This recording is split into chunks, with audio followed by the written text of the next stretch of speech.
వి gold trusted gold buyers మీరు తాకట్టు పెట్టిన బంగారాన్ని విడిపించి ఈ రోజు ఉన్న మార్కెట్ ధరకు కొనబడును.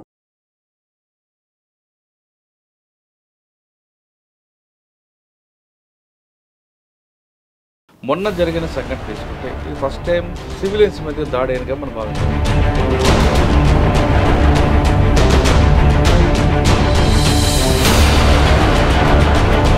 సంఘటన ఫుల్ స్టాప్ పెట్టాలంటే ప్రభుత్వంతో పాటు కాశ్మీర్ ప్రజలు ఏ విధంగా ఉంటున్నారు? ఇంతకు క్రితం జరిగినటువంటి దుర్ఘటనలు వేరు.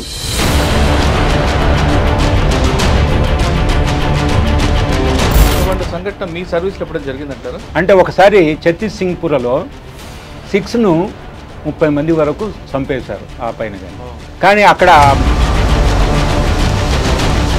ఇది ఒక ప్లాన్ ప్రకారంగా జరిగినది. వాళ్ళ ఉద్దేశం ఏంటంటే ఎప్పుడైతే భారతదేశం అభివృద్ధి చెందుతుందో మన దేశంలో హిందూ ముస్లిం పాక్ చీఫ్ మాట్లాడడము, 2 టెర్రరిస్టులను మన దేశం పైకి ప్రోద్బలించినట్టని నేను భావిస్తున్నాను. పాకిస్తాన్ ప్రజలు మంచోళ్ళే కానీ ఆర్మీ మాత్రం విలన్గా ఉంటుంది అక్కడ వాస్తవంటారా? అది వాస్తవం. అది పాకిస్తాన్ ప్రజలు గుర్తించాలి. పంపుతున్నప్పుడు వాళ్ళు కూడా బాధపడాలి. ఆ విధంగా ఎందుకు చేస్తుందో, ఆర్మీ ఎందుకు ఈ దుశ్చర్యకు పాల్పడుతుందని వాళ్ళలో విప్లవం రావాలి. అప్పుడే పాకిస్తాన్ బాగుపడుతుంది. అక్కడ ప్రజల్లో రావాలంటే కాశ్మీర్లో ప్రజలు పట్ల రావాలి. అక్కడ ప్రజలు రావాలి. కాశ్మీర్ ఉన్న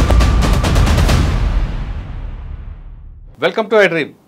కాశ్మీర్లో కాల్పుల మోత ఆగిపోవాలంటే, చక్కటి టూరిస్ట్ ప్లేస్లో పర్యాటకులు తిరగాలంటే ప్రభుత్వం ఏం చేయాలి, ముఖ్యంగా కాశ్మీర్ ప్రజలు ఏం చేయాలి అనే అంశంపై ప్రస్తుతం అంతా మాట్లాడడానికి జమ్మూ కాశ్మీర్ రిటైర్డ్ డీజీ గోపాల్ రెడ్డి గారు ప్రస్తుతం అంటున్నారు. ఆయన అడిగి చాలా క్లారిటీ తీసుకుందాం. ఆయన జమ్మూ అండ్ కాశ్మీర్లో సుదీర్ఘకాలం పనిచేశారు. చాలా law and order problems face చేశారు. చేసిన ఈ క్రమంలో ఎలాంటి ఇష్యూస్ వస్తాయి, అసలు పర్టికులర్గా కాశ్మీర్లో ఏం జరుగుతుంది, మొన్న జరిగిన ఘటనకి మనం ఎలా భావించాలి, దాన్ని పులి స్టాప్ అంటే ఏం చేయాలి అనేది సార్ అంటే తెలుసుకుంటాం. సార్ నమస్తే అండి. నమస్కారం అండి. సార్, జమ్మూ కాశ్మీర్లో మీరు చాలా కాలం పనిచేశారు. మధ్యలో కొంతకాలం తెలంగాణకి ఆంధ్రప్రదేశ్కి వచ్చి వెళ్ళిపోయారు. మీ కెరీర్ అక్కడ స్టార్ట్ అయింది.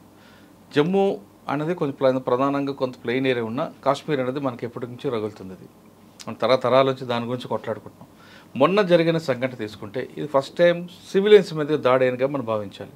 ఎందుకంటే ఇంతకుముందు జరిగినప్పుడు సిఆర్పిఎఫ్ మీదో లేదా ఆర్మీ మీద అటాక్ చేయడం కానీ, అంతకన్నా సివిలియన్స్ మీద అటాక్ చేయడం ఇది ఫస్ట్ టైం. అది కూడా మతంగా విడగొట్టి మరి చూస్తున్నారు. ఈ సంఘటన మనం ఎలా భావించాలి, ఈ సంఘటన ఫుల్ స్టాప్ పెట్టాలంటే ప్రభుత్వంతో పాటు కాశ్మీర్ ప్రజలు ఏ విధంగా ముందుకు రావాలి?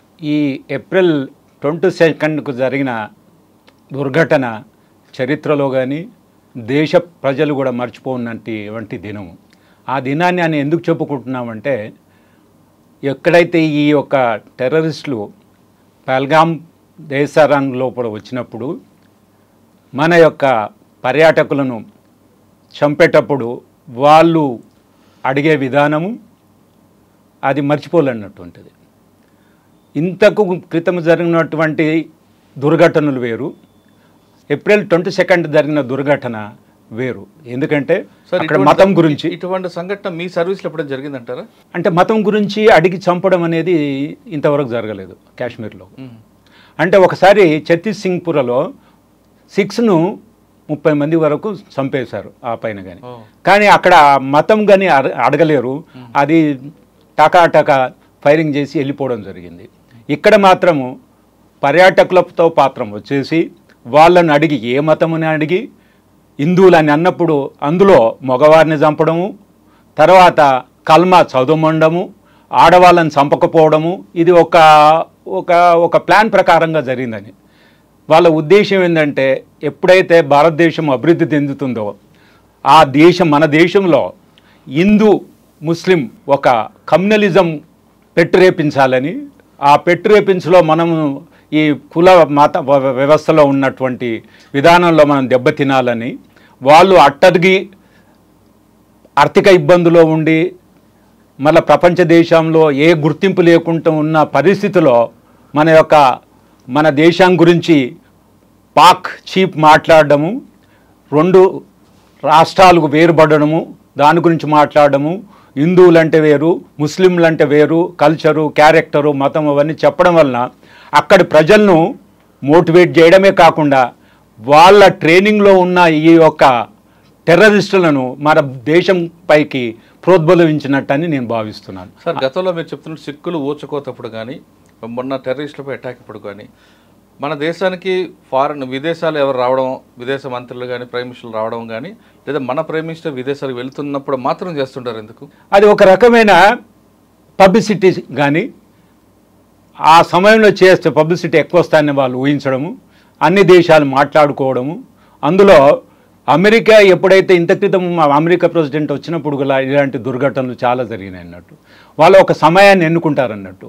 ఆ సమయంలో వాళ్ళకు ఊహించని తీరులో పబ్లిసిటీ వస్తుందని వాళ్ళ ఆశయం. సార్ ఇది కాకుండా మన జరిగిన పాకిస్తాన్లో బలుస్తాన్ దీంట్లో ట్రైన్ కిడ్నాప్, ట్రైన్ హైజాక్, దాన్ని మర్చిపోవడానికి ఈ ఇన్సిడెంట్ తీసుకొచ్చారని కూడా వార్త నిజమంటారా?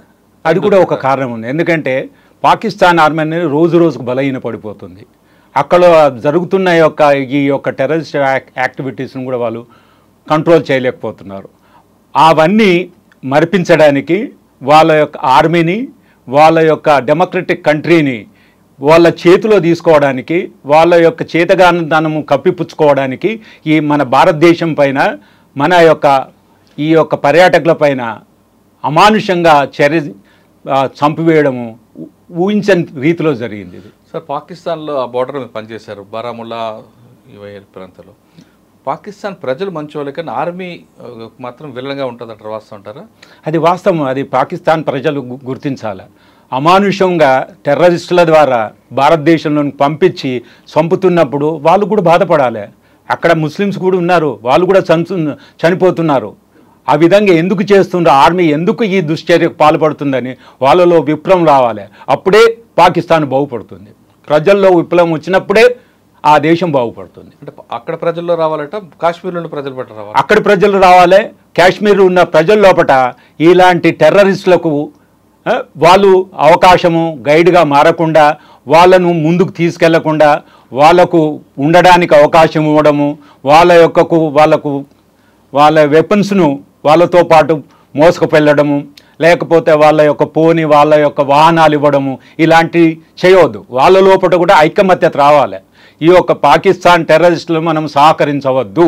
అప్పుడే మనము కొంతవరకు దాన్ని కట్టడి చేయగలం. సార్ మీరు పనిచేసిన టైంలో మూవ్మెంట్ ఎలాగుంటుంది అటువైపు? మీరు బోర్డర్ జిల్లా పనిచేశారు కదా. ఈ మూవ్మెంట్ అనేది ఏంటంటే అక్కడ ప్రజలు మన జమ్మూ కాశ్మీర్ వాళ్ళు మన ప్రజలే, మనలాగానే ఉంటారు. ఏవో కొంతమందికి ఇలాంటి చెడ్డ అలవాట్ల వలన, అదే మతం పేరు మీద ముస్లిం అనే దానికి సహకరించాలనే ఉద్దేశంతో చేస్తారు. కానీ 90% ప్రజలు ఆ విధంగా లేరు. ఆ విధంగా ఉండుంటే మనం అక్కడికి వెళ్ళడము, అక్కడ పని చేయడం అనేది కష్టమైన పని. వాళ్ళు ఎప్పుడైనా భావించేది, కొందరు ఎక్కడైనా ఉంటారు, ఇక్కడ ఉంటారు, అక్కడ ఉంటారు. కానీ వాళ్ళు ఈ యొక్క దుశ్చర్యలకు, అయితే ఈ దుర్మార్గపైన టెర్రరిస్టులకు సహకరించడం అనేది మనం కట్టడి చేయాలి. అక్కడ ఓవర్ గ్రౌండ్ వర్కర్సు దీనికి సహకరించొద్దు. దీనికి కాశ్మీర్ ప్రజలంతా మూకుమ్మడంగా వ్యతిరేకించాలి. వీళ్ళను సహకరించే వాళ్ళని మన పోలీసుకి కానీ ప్రభుత్వానికి అప్పచెప్పాలి. ఓకే సార్, మీరు పనిచేసిన జిల్లాలో బోర్డర్ జిల్లా కాబట్టి మీకు ఛాలెంజ్ ఏమొచ్చిందండి? ఛాలెంజ్ అంటే ఆ రోజులలో ఇన్ఫిల్ట్రేషన్ ఉండడము, ఎన్కౌంటర్ జరగడము. అప్పుడు వాళ్ళ యొక్క ఉద్దేశం ఏంటంటే మన యొక్క ఎస్టాబ్లిష్మెంట్ అటాక్ చేసి కాశ్మీర్ వాళ్ళదే అనుకోవడము, ఆ విధంగా అనిపించాలనే ఉద్దేశంతో ఎక్కడైతే పాకిస్తాన్ ఆర్మీ వాళ్ళని ట్రైన్ చేసి పంపడము, ఈ యొక్క రెండు దేశాల వైరుధ్యంతోనే పాకిస్తాన్ జీవించగలగమనే నమ్మకంతో ఈ విధంగా చేస్తున్నారు. మీకు బార్డర్ ఎంత ఉంటుంది అప్పుడు? బార్డర్ చాలా దూరం ఉంటుంది కదా మనకు. కొన్ని ఇప్పుడు 3000 కిలోమీటర్ వరకు ఉంటుంది మనకు. మీ జిల్లాకంటే? మన జిల్లా కంటే మనం రెగ్యులర్గా మనం చెప్పలేము, కొన్ని కిలోమీటర్లు ఉంటుంది. కానీ వచ్చి వెళ్ళడం ఉంటుందండి. అది కష్టమైతే ఈజీగా ఇన్ఫిల్ట్రేషన్ ఈజీగా జరుగుతుంది. నార్మల్గా సమ్మర్లో ఎక్కువ జరుగుతుంది. వింటర్లో అనేది స్నో పడుతుంది కాబట్టి అంత సాధ్యం కాదు. షెల్టర్ అనేది దొరకడం ఉండదు కాబట్టి దాన్ని తట్టుకోలేరు చలికి. అందుగురించి వాళ్ళు వింటర్లో ఇన్ఫిల్ట్రేషన్ తక్కువ, సమ్మర్లో ఇన్ఫిల్ట్రేషన్ ఎక్కువగా ఉంటుంది. సార్ సాధారణంగా ఎప్పుడైనా భక్తులకి పర్యాటకులు రెండు డివైడ్ చేస్తారు కాశ్మీర్లో. టూరిస్టుల మీద ఏమనకుండా డివోటీస్ మీద అటాక్ చేసేవారు. ఎందుకంటే అమర్నాథ్ యాత్రకు వెళ్తున్నప్పుడు చాలాసార్లు జరిగాయి. కానీ ఈసారి పర్టికులర్ టూరిస్టుల మీదే టార్గెట్ చేయడానికి మనం ఎలా చూడాలంటారు దాన్ని? ఇప్పుడు మీరు ఇంతవరకు ఎవరైతే భక్తులపైన చేయకుండా భక్తులపైన చేయడము, టూరిస్టుల మీద చేయకపోవడం అనేది, భక్తులు అనేది కూడా మనకు జమ్మూ కాశ్మీర్ అనేది హిందూ మతం మీద జరుగుతుంది. అది కూడా ఆ భక్తులపైన చేస్తేనే మనకు కమ్యూనలిజం పెరిగిపోతుంది అనేది. మత సామరస్యాలు దెబ్బతిని మనలో మనం కొట్లాడుతున్నామని అది ఒక ఉద్దేశం. ఇప్పుడు కూడా జరిగింది అదే. అంటే పద్ధతి వేరు, అడిగి హిందువు అని తెలుసుకున్న తర్వాత సంపేషన్ కాబట్టి దానికి దీనికి తారతమ్యం ఏమి లేదు, రెండు ఒకటేనిగా మనం భావించాలి. కానీ ఎక్కువగా ఆగస్టులో దొరుకుతాయి కదండి, కానీ ఇప్పుడు మనం ఫిబ్రవరి, మార్చి, ఏప్రిల్ స్టార్ట్ చేశారు వాళ్ళు. అంటే మనకు ఈ ఆర్టికల్ 370 తీసేసి యూనియన్ టెరిటరీ 2 యూనియన్ టెరిటరీ చేసిన తర్వాత 5 సంవత్సరాల నుంచి ప్రజలకు ఒక నమ్మకం అనేది జరిగింది. ఇలాంటి ఇన్సిడెంట్స్ జరగలేవు, రేర్గా 1-2 టూరిస్ట్ పైన జరిగినాయి. మిగతా ఎప్పుడైనా టెర్రరిస్టులకు, తర్వాత పోలీసుకు, పారామిలిటరీ ఫోర్స్, ఆర్మీకి ఎన్కౌంటర్ జరిగినాయి. కానీ ఇది జరగనందుకు ప్రజలు సంతోషంగా సమ్మర్ వెకేషన్ అని, లేకపోతే సమ్మర్కు కాశ్మీర్కు స్విట్జర్లాండ్ లాంటి కాశ్మీర్కి పోవడం అనేది తొందరగా జరుగుతుంది. అంటే మన సెక్యూరిటీ బాగుందని, ఇలాంటి సంఘటనలు లేవని ఈ యొక్క టూరిస్టులు ఆ విధంగా ముందుకు పెరిగిపోవడం జరుగుతుంది అన్నట్టు. అందు గురించి వాళ్ళు ఇంకా ఈ ఏప్రిల్నే ఇప్పుడైతే ఏదైతే మినీ స్విట్జర్లాండ్ అంటున్నారో అక్కడ పోవడం జరిగింది అన్నట్టు. అక్కడ మనకు పోలీసు ఉండకపోవడము, అది తొందరనే వీళ్ళు ఈ ప్రాంతంకి వచ్చినాం కాబట్టి ఇంకో కొంచెం ముందు ప్రాంతంకి వెళ్తే అక్కడ ఆనందము, చెట్లు, ఇవన్నీ లోయలు ఉంటాయని, అది బాగా ఉంటుందని పోవడం జరిగింది అక్కడ సామాన్యంగా. సార్, కాశ్మీర్కి మెయిన్ ఎకనామిక్ అంటే టూరిజం, వేరే తక్కువ ఉంటుంది, యాపిల్ ఇవన్నీ తక్కువ. కానీ ఫస్ట్ టూరిజం కాశ్మీర్స్ అందరు కూడా వస్తాయి. ఇటు లేక్ అని, లేదంటే పహల్గామ్ కానీ, గుల్మార్గ్ కానీ, సోన్మార్గ్ తిరగడానికి వస్తారు టూరిస్టులు. మీరు అన్నట్లుగా మినీ స్విట్జర్లాండ్ వాళ్ళకి వచ్చే ఆదాయం మీదే ఇప్పుడు దెబ్బ కొట్టారు. మీరు చెప్తున్నట్లుగా ఈ ఫిబ్రవరి, మార్చి నుంచి కొట్టేటప్పుడు ఇంకా వేరే టూరిస్టులు పోరు అక్కడికి. మరి వాళ్ళ కాశ్మీర్ అంటే ముస్లిమ్సే, హిందువులు కూడా ఉన్నారు, వాళ్ళ కమ్యూనిటీ వాళ్ళ మీద ఆదాయంగా దెబ్బ కొట్టారు కదా. మనం ఏ విధంగా చూడాలి దీన్ని? అంటే మనం ఏ విధంగా అంటే వాళ్ళు భారతదేశం మీద దెబ్బతీయాలని, అంటే వాళ్ళ కమ్యూనిటీకి ఏం అవసరం లేదు, వాళ్ళకి ఇంకా వాళ్ళకి అవసరం లేదు. కానీ మతం అంటారు, మతం మీదే వాళ్ళని యునైట్ చేస్తారు. కానీ దెబ్బతీసేది భారతదేశం దెబ్బతీస్తే వాళ్ళ బతుకు తెరువు ముందుకు సాగుతుందని, వీళ్ళందరినీ ప్రపంచంలో గుర్తిస్తారని. ఎవరికి ఇది పాకిస్తాన్ ఇస్ ఎప్ సెంటర్ ఫర్ టెర్రరిజం అందరికీ తెలిసిందే. కానీ అందరూ అనలేకపోతున్నారు. ఇప్పుడు మనం ఏలెత్తి చూపవలసిన అవసరం ఉంది. పాకిస్తాన్ గడ్డ నుంచి వాళ్ళ ముస్లిమ్స్, వాళ్ళ ట్రైనింగ్ ఇచ్చిన టెర్రరిస్టులు భారతదేశం పైన అటాక్ చేస్తున్నట్టు కాబట్టి మనము ఒకటై మనం పోరాడాలి. ఇక్కడ మనం మతము, పార్టీ అని కాకుండా citizen is India, India is citizen అని ఆ విధంగా పోరాడితే ఈసారి మనం తప్పకుండా పాకిస్తాన్కి బుద్ధి చెప్పగలుగుతాం. అంటే బుద్ధి చెప్పే సమయం ఆసనమైంది. మన సర్జికల్ స్ట్రైక్ చేస్తే బెటరా, లేదంటే ఇప్పుడు కొన్ని ప్రకటనలు చేస్తున్న ఆ విధంగా వెళ్ళడం బెటర్ అంటారా? అంటే మనము చెప్పడానికి అవకాశం లేదు. ఇప్పుడు మన అదే ఉన్నది, మనం ఏదో ఫ్రీడమ్ ఆఫ్ స్పీచ్ అని, డెమోక్రటిక్ కంట్రీ అని మీడియాలు, వార్తా సంస్థలు, యూట్యూబ్ ఛానల్స్ వాళ్ళ యొక్క ఒపీనియన్స్ వెల్లడించడం మంచిది కాదు. ఇది ప్రభుత్వం నిర్ణయించవలసిన విషయం.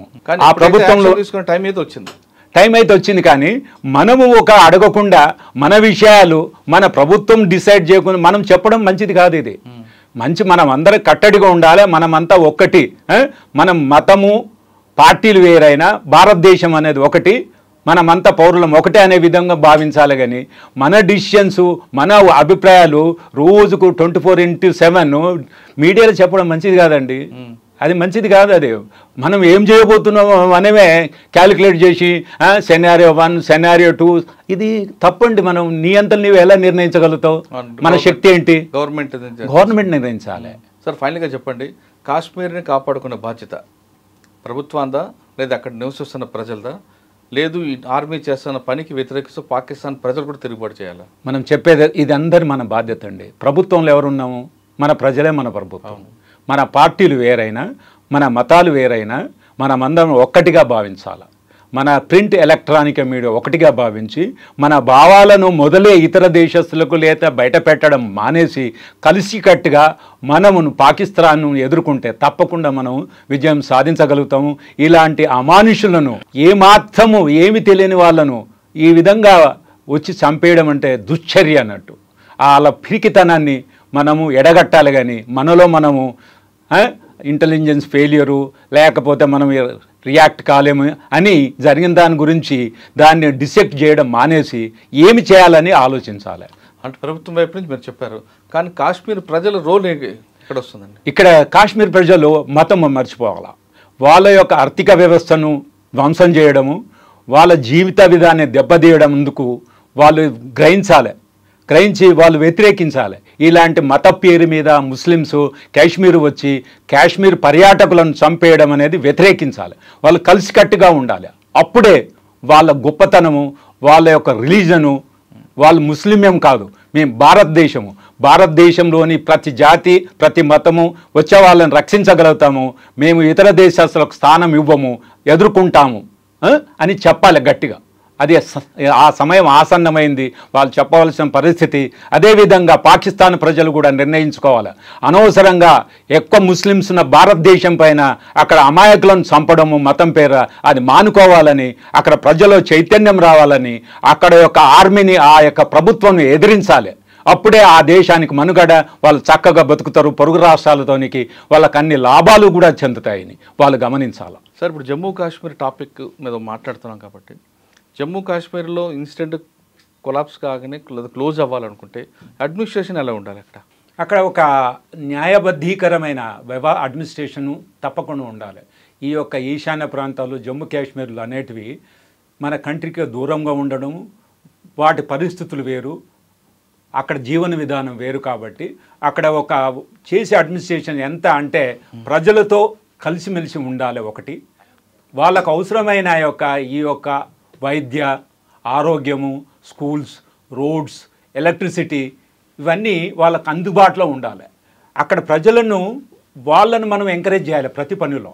చిన్న వ్యాపారస్తుల నుంచి మధ్య వ్యాపారస్తులు మనం ఎంకరేజ్ చేస్తే వాళ్ళు బయటకు పోకుండా మనలో ప్రభుత్వంలో మమేకమైపోయి అక్కడ జరుగుతున్న కష్ట దుఃఖాలు, నష్టాలు, తర్వాత ఇతరులు ఏమి చేయగలుగుతుంది అనేది విషయాలు మనం తప్పక వాళ్ళ దగ్గర నుంచి తెలుసుకోవాలి. డెవలప్మెంట్లో వాళ్ళు వాళ్ళు పార్టిసిపేట్ కంపల్సరీ కావాలి.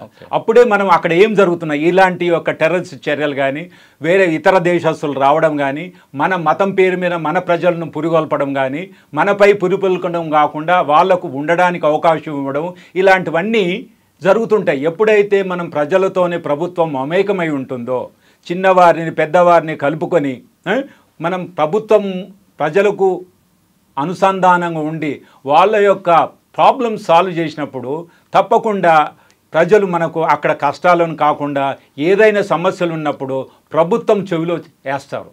అలాంటి పరిస్థితి ఏర్పడాలంటే వాళ్ళని వేరుపాటు చేయకుండా వాళ్ళని ప్రతి డెవలప్మెంట్ కార్యక్రమంలో మీరు యాడ్ చేయమంటారు. తప్పకుండా ప్రజలకు ఒక నమ్మకం కలుగుతుంది, మన కోసం ప్రభుత్వం పనిచేస్తుంది. అంటే నేను చెప్పాలదలుచుకుంది ఏంటంటే అక్కడ చిన్న చిన్న సమస్యలు కానీ, చిన్న చిన్న పనులు కానీ, మధ్య లెవెల్ వర్క్ కానీ ఆ లోకల్ ప్రజలకు, లోకల్ కాంట్రాక్టర్కి ఇవ్వాలి. అంటే వాళ్ళకు జీవనోపాధి కలుగుతుంది, ప్రభుత్వం మనలను కేర్ టేక్ చేస్తుందనే ఒక నమ్మకం, విశ్వాసం కలుగుతుంది. అలాంటి వాళ్ళ ద్వారా కూడా మన సమస్యలు మనం తెలుసుకోగలుగుతాము.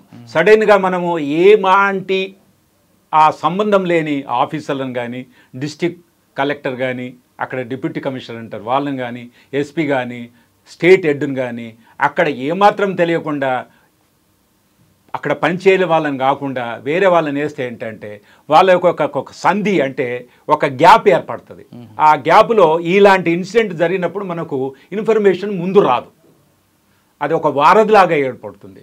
ఎందుకంటే అక్కడ భాష, రకరకాల భాషలు ఒకటి, తర్వాత వాతావరణం సరిగా ఉండకపోవడము, తర్వాత గుట్ట ప్రాంతంలో ఉండడము, రిమోట్ ఏరియాస్ ఉండడము, మనం తొందరగా చేరుకోలేని అటువంటి పరిస్థితి. కాబట్టి ప్రజలతో మమేకమై పనిచేసే ప్రభుత్వం కావాలి, నిజాయితీ ప్రభుత్వం కావాలా. ఇక్కడ మన సౌత్ ఇండియాలో కానీ నార్త్ ఇండియాలో జరిగే ప్రభుత్వాలకు అక్కడి ప్రభుత్వాలకు వేరుగా ఉండాలి. ప్రజలకు విశ్వాసపాత్రులైన పాలకులు ఉండాలి. అక్కడ గవర్నర్ నుంచి కానీ ప్రతి పై లెవెల్ నుంచి కింది లెవెల్కు ఆ ప్రజలతో మమేకమైన ఉన్నప్పుడు వాళ్లకు మన పైన నమ్మకం ఏర్పడుతుంది. మన సమస్యలనే కాకుండా వాళ్ళ చెప్పే వాటిని వింటారు, వాటిని సొల్యూషన్ ఇస్తారనే నమ్మకం రావాలి. అలాంటప్పుడు మనకు ఇలాంటి సమస్యలు వచ్చి మొదలై తెలుస్తాయి. మనం తొందరగా యాక్టివేట్ అయ్యి మనం చర్యలు చేపట్టవచ్చు, ప్రాబ్లమ్ సాల్వ్ చేయవచ్చు.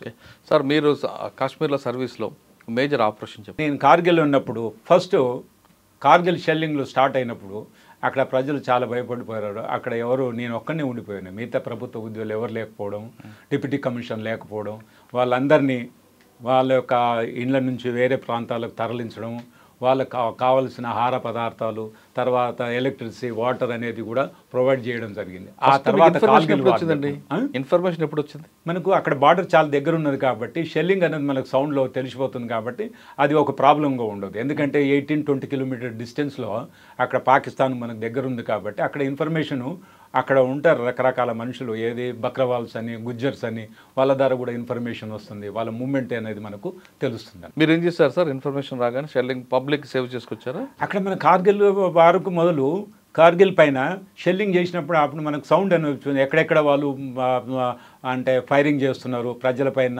లేకపోతే ఆ డ్యామ్ పైన, లేకపోతే ఎలక్ట్రిక్ స్టేషన్ పైన, సబ్ స్టేషన్ పైన అవి చేసినప్పుడు మనకు తెలిసిన వెంబడే వాళ్ళందరినీ వాళ్ళకు చెప్పడము, వాళ్ళందరినీ ట్రాన్స్పోర్ట్ చేయడము, ఎవరైతే ఒక ఎసెన్షియల్ సిస్టాన్ని చూడడానికి కొంతమంది ఉంచడం, మిగతావన్నీ షిఫ్ట్ చేయడం జరిగింది అన్నట్టు. కాశ్మీర్ కాపాడుకునే బాధ్యత కేవలం ప్రభుత్వానే కాదు, ప్రతి కాశ్మీరీది కూడా ఉందంటున్నారు గోపాల్ రెడ్డి గారు. అంతేకాదు భారతదేశంలో ఉన్న ప్రతి పౌరుడు కూడా అదే మన దేశం మీద జరిగిన అటాక్గానే భావించి అందరూ కలిసికట్టుగా ఉండాలి, ఇక్కడ కూడా రాజకీయాలు చేయకుండా ఎవరి కాదు మాట్లాడకుండా ఉంటే ఖచ్చితంగా మనం ఎప్పటికైనా కాశ్మీర్ మీద అప్పర్ హ్యాండ్ అవుతామని చెప్తారు. అన్నిటికన్నా ఇంపార్టెంట్ ఏంటంటే వాళ్ళు జరిగింది టూరిస్టుల మీద కాదు, దేశం మీద దండయాత్ర చేశారు కాబట్టి భారతదేశంలో ఉన్న ప్రతి మతం, కులం, మతం అని తేడా లేకుండా అందరూ ఏకతాటిపై ఉండి దాన్ని తీవ్రంగా ఖండిస్తే ఖచ్చితంగా కాశ్మీర్ సమస్యకు పరిష్కారం దొరుకుతుంది. అంతేకాకుండా పాకిస్తాన్లో ప్రజలు కూడా పక్క దేశంలో మీద దాడుల మీద ఖండిస్తే అక్కడ ఆర్మీ కూడా బుద్ధి చెప్పిన వాళ్ళు అవుతారంటూ గోపాల్ రెడ్డి గారు చెప్తున్నారు. ఇది కాశ్మీర్ వ్యవహారంపై మాజీ డీజీ గోపాల్ రెడ్డి గారి అభిప్రాయం. వచ్చే వారం మరో ఇష్యూలో మళ్ళీ కలుద్దాం. అంతవరకు నమస్తే. Thank you sir. Thank you very much. జై హింద్.